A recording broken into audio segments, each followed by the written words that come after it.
Coming up ahead in this episode of Xtalks Spotlight. Choosing a provider for your ERP that continually innovates. I think one of the challenges with ERPs is they try to do so much.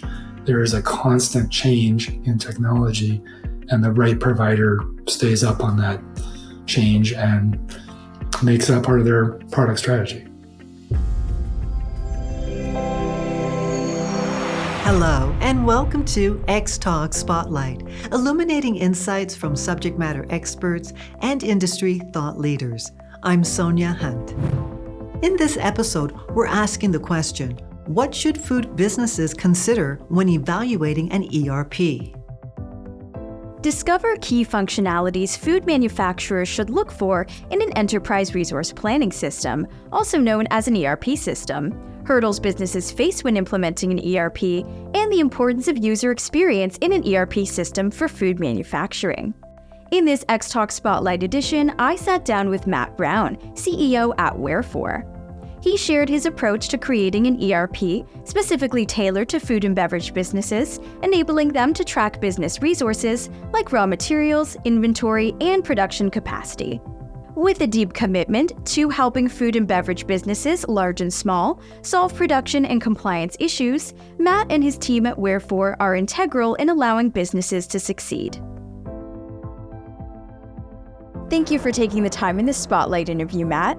Thank you, Sydney. It's great to be here. So to start us off, in your experience, do food businesses need an ERP?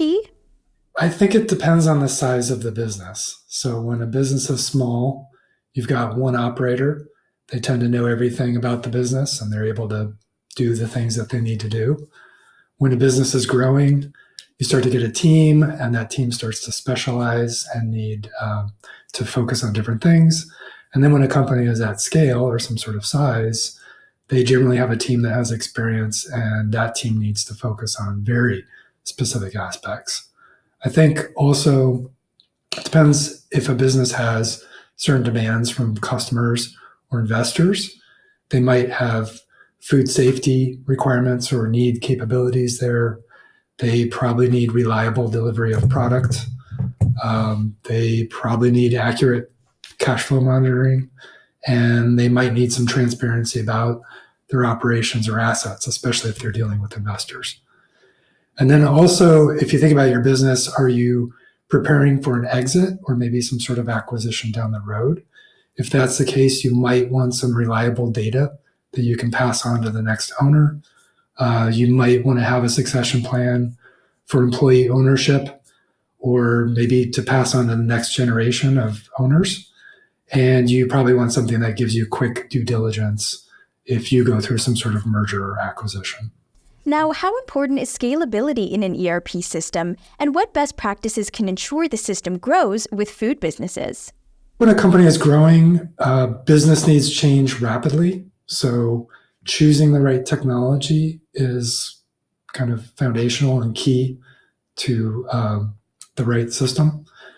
You generally want to treat your system as the single source of truth in your business and train your staff on concepts as well as functions in the system.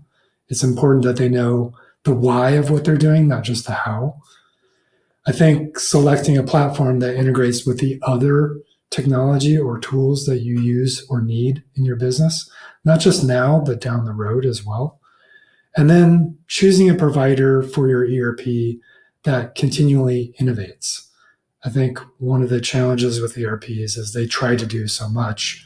There is a constant change in technology, and the right provider stays up on that change and makes that part of their product strategy.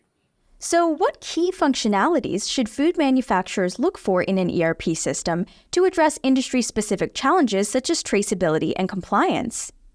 I think looking for something that does inventory management well would be kind of your first core strategy. Finding something that does traceability will level up your business capabilities even more, one or two notches above inventory management.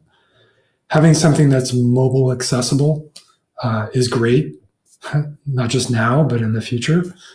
Having a system that does not aggregate your data, your precious proprietary recipes, Or there's a lot of attention paid on AI these days, but one of the challenges of AI is it typically uses large volumes of data to learn, and that data might be combined with other company data, and you might not want that to happen. And then also a system that is open. So you own your data and you have access to your data at any time. And what are the biggest hurdles businesses face when implementing an ERP for the first time? One of the biggest is maybe some lack of knowledge or inexperience with the needs of bigger businesses. So a business at stage A doesn't necessarily know what kind of challenges or needs they're going to have when they're at stage B, C, and D. And especially if they haven't been through that before. So one of the benefits of implementing an ERP is to help businesses get through not just the challenges of today, but the challenges that are coming up tomorrow. And if the owners or stakeholders have not been through some of those challenges before, that can make implementing an ERP a little bit more challenging out of the gate. I think also maybe some inexperience with standard processes, and this is very common when you're a small business. Business is always about just get it done and do what you need to do, and especially in a small startup, you just do whatever it takes to get things done, and you're not necessarily have the time, the experience, or the capability to sit down and say, how do we standardize this? So not having a standard way necessarily of every time you make a product that's done this way can make implementing an ERP challenging. ERPs are designed to be standard and standardized processes, so that can be a factor. Similarly, in a similar vein, small companies can have an inconsistent approach to their data. So they might have some stuff in spreadsheets, some stuff on paper. One person deals with spreadsheets, one person deals with paper or some other digital data, and it's kind of all over the place and not necessarily organized. That can make things a challenge. And then I think lack of buy-in from the team. And this is common, any size business, any big change, you need to get the entire team on board and have everybody really aware and energized to make the change. If people are not willing or not happy about the change, that will make the process trickier, of course, all around.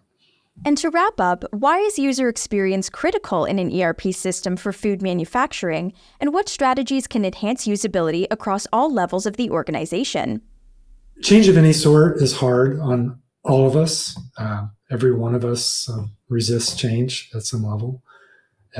Every one of us probably learns in different ways. Some people are visual.